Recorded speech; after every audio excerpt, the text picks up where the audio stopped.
So what are otters?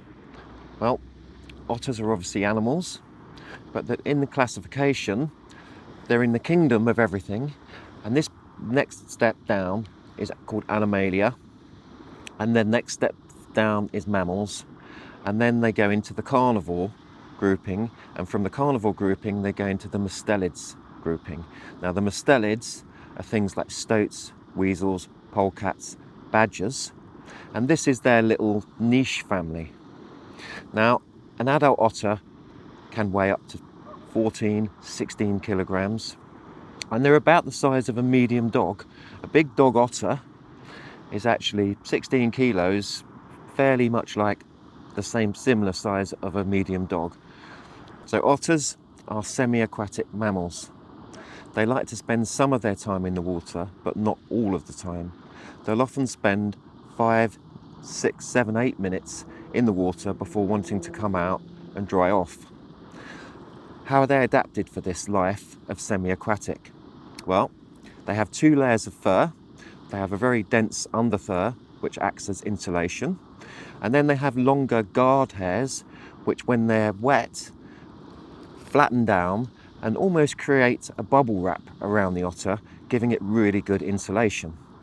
This is a key factor in pollution because any oils in the water ruin this waterproofing, and the otter is then not insulated and can actually get very cold and potentially die of hypothermia. Other senses otters have: their eyes are positioned towards the front and on top of their head. Their eyesight is not particularly brilliant, but they're designed to be able to hunt underwater. So if you imagine wearing a pair of swimming goggles all of the time, that's similar to how otters are and they can see. Otters have got very sensitive whiskers. These are called vibrissae. Now these they can use in very dark and shallow water, maybe even very muddy, and it can help them to detect items of prey when visibility is very poor. Otters have got a very long, powerful tail that they use for swimming. This helps give them propulsion through the water.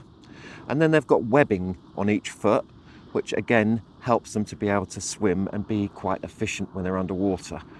Otters have also got very good smell. Otters' noses are specially designed that they'll close when they enter water. This is also the case with the ears, and this stops any water going up the nose or going in the ears, and is a unique factor used by lots of marine mammals. Otters have got very sharp and powerful teeth. If you can imagine, they're able to catch very slippery fish in the water and hold on to it, and then to be able to eat those fish, bony animals. They're obviously very sharp and you really don't want to get bitten by them.